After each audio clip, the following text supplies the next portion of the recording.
Manchester City have unveiled a statue at the Etihad Stadium that will serve as a permanent tribute to club legends Colin Bell, Francis Lee, and Mike Summerbee. Although City have dominated the Premier League in the years since Pep Guardiola was appointed, the three players were leading names in a bygone era of success in the blue half of Manchester. Each had major roles as City won a string of trophies, both domestic and European, in the late 1960s and early 1970s under the managerial guidance of Joe Mercer and Malcolm Allison. During that period, the club won the First Division title in 1968 ahead of rivals and reigning champions Manchester United, as well the FA Cup in 1969, and both the League Cup and UEFA Cup Winners' Cup in 1970.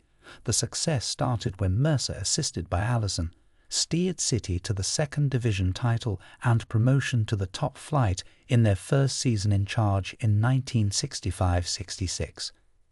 This statue honours three players who are unquestionably City legends and have deservedly earned a special place in the history of the club and hearts of the whole City family, Chairman Khaldoon El Mubarak said of the unveiling.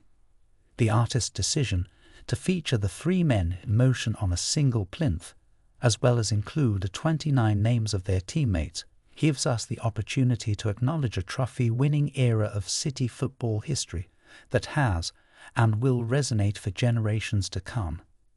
County Durham-born Colin Bell was barely out of his teens when he joined City in 1966 in the closing stages of their promotion-winning season.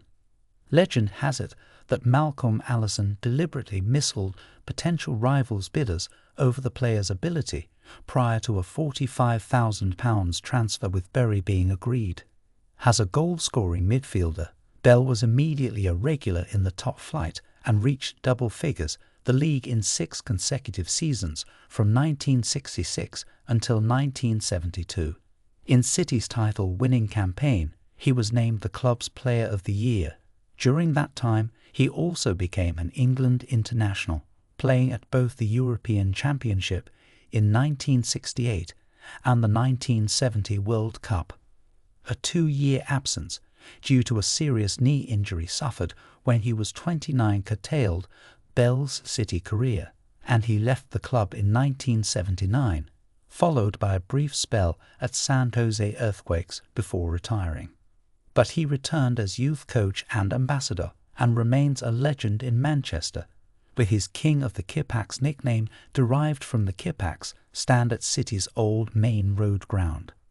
Mike Summerbee was the first of the legend trio to join City, recruited from a Swindon Town side, recently relegated to the Third Division.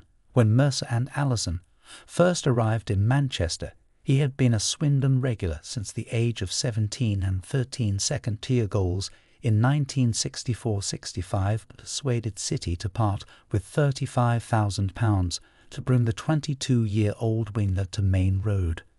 Summerbee was a regular for 10 seasons, enjoying the best year of his career as City won the First Division and playing both the FA Cup final and League Cup final triumphs in the next 2 years. Cruelly, an injury stopped him from also playing in the Cup Winners' Cup final.